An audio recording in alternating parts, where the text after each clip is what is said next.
Good afternoon, ladies, gents and Pikachus, welcome back. This is a personal response to a person whose name is, and I quote, stiffythenenlightened. So 3 guesses for what that lifestyle entails. A little bit of this, a little bit of this, not a lot of this, and this, and this. So this particular, I don't know if it is a guy, but I'm assuming it's a guy. This particular guy turned up on my page and was like, God's not real, there's no evidence of God, so I don't believe that God's real. And I said, okay, fine, you don't have to believe that God's real. I never tried to convince you that God's real. But by the way, while you're going on about science and evidence and all the rest of it, you're the only one that's made the unevidenced claim, Mr. Stiffythenenlightened, because you said 2 things. The first one you said is that everyone that believes in God is deluding themselves because they believe in God purely on faith, which is wrong, as one of my previous videos has already explained. But the second thing you said is, God definitely isn't real. And I said, okay, well where's the proof of that then? You know, if you're going to task me with giving you physical proof that God is real, even though I never actually said that, I wasn't trying to prove that to you, then you're going to make the claim to me that God definitely isn't real. Where's your proof that God definitely isn't real? Which I never asked you for, but since you're making the claim that you have this evidence, let's see it. No evidence was forthcoming, as expected. So, and the thing is about this is not the first time, this is not even the first 20 times that I have been questioned in this way by someone who I've got a fair idea is just a gobby atheist teenager who has read a few articles online, you know, watched a few, what's that guy's name? Dawkins lectures from the early 2000s, and now thinks they are the world famous expert on all things spiritual and non-spiritual. So my message to you, Mr. Stiffythenenlightened, if you could just pull your hand out of your pants for a minute and concentrate on what I'm saying, is you're not the only person who has watched those lectures. I have also watched all of those lectures. I also have Dawkins' book, I also have Hitchens' 2 books, I also have Stephen Hawking's 2 books on metaphysical spirituality, i.e. the Spinoza God theory, you know, God just being the nature, you know, a faceless God that doesn't have a personality. And I also have 15 years of experience being a gobby atheist, going to conferences to convince people that God in fact was not real. And then I have experience of meeting God personally, which changed my mind, and now I have 8.5 to nearly 9 years of experience of being a loyal Christian. So, with all that in mind, Stiffythenenlightened, let's talk. You say you have evidence that conclusively proves God is not real, which I absolutely need to see in order for you to falsify my claim and verify your own. Let's see that evidence. And I wanted to answer your assumption, your another unproven claim. You said the only reason I believe in God is because I have faith. No, I have personally experienced and spoken to God. When I was a mouthy atheist, in fact, and I didn't even believe. And you know how I had that experience?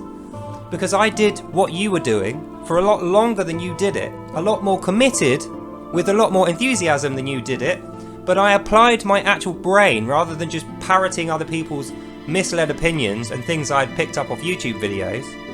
I actually used the scientific process to go outside, set up a scenario in which if there was a God he would appear to me, and tested the theory out to prove conclusively to myself, even though I couldn't prove it to anyone else. This was the moment I was going to conclusively prove to myself that God wasn't real, because I'd set the whole thing up perfectly, and I'd effectively tricked God into having to appear to me to prove that he was real, and I was fully expecting that he wouldn't appear to me. And then I could go home, even though I couldn't prove it to anyone, I could know in my head scientific process was followed, God did not appear to me, and so he's not real. The only problem was he did appear to me. And obviously I couldn't prove this, but I had to go back to my atheist website that I'd run for 4 years, a hugely successful website with like 20,000 people on there regularly listening to my articles about atheism, my commentaries on Dawkins' thesis and on Hitchens' many lectures.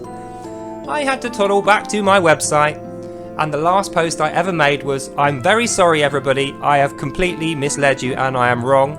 God is real." And that was the last post I did, and then I shut my website. So in conclusion, I've said it before and I'll say it again.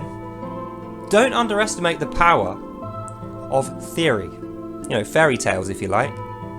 Gravity is a theory. There's no proof of gravity. But we know gravity is real, and we rely on gravity being real to live our lives. For technology to work, gravity must be real. That's why we know it's real, because in practice, we use it, and we get a result. And it's the same with the Big Bang.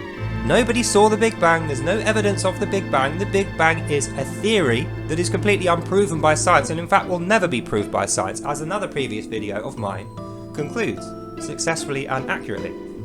And therefore, even though you haven't seen evidence of God, probably because, like I did, you haven't gone out and actually tested this with a scientific process to try and get God to speak to you and appear to you. So even though you couldn't prove it, you could know the truth yourself. Because you haven't done that, that's the reason why you haven't had any evidence for the existence of God. But you've watched all these lectures telling you the assumption, the unproven claim, that God definitely isn't real, and giving you lots of logical propositions to support this unproven claim, and you, in your ignorance, have accepted these unproven claims with all the supporting logistics, which is actually called sophism, sophistics, you know, the art of convincing people using logic that something is true despite the lack of evidence. That's what you've done there. And you think that makes you right and me wrong, despite the fact that I have personally seen evidence in my own eyes, in my own experience of God, when I set up the scientific procedure of trying to make him appear to me in order that I could prove he wasn't real. So my experiment failed. My experiment was to prove God did not exist, and it failed. That is how I know God is real. Not because someone told me, or because I'm brainwashed, or because I was propagandized as a kid, or because my family told me. None of that stuff's true. My family are atheists. They never taught me about God. They derided me the same way you are now, 9 years ago when I got baptised and I told them I was a Christian. And what do you know? Now they're starting to believe themselves, because they've looked on my life with their own two eyes and they have seen my life go stellar since I met God and started taking the advice that God was giving me and relying on God to solve some of my problems and help me with others that I could solve myself. And like with gravity, even though they can't prove or disprove, they can see the effect that that generates, and the effect is proof enough. So in conclusion, you're wrong.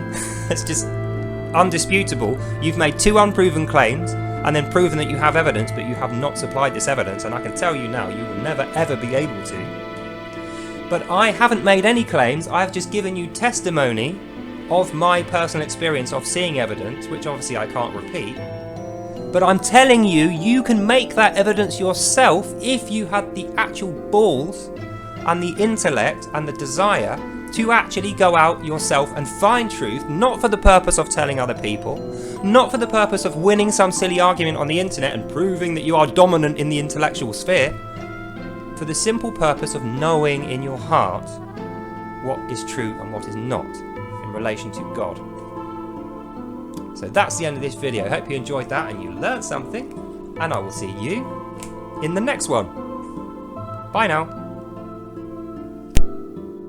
So, now that that's out of the way, I need to get back to worshipping my flying spaghetti monster, so if you excuse me, I need to go. So I hope you enjoyed that. God bless, and I'll see you in the next one. Bye now. Bye bye bye.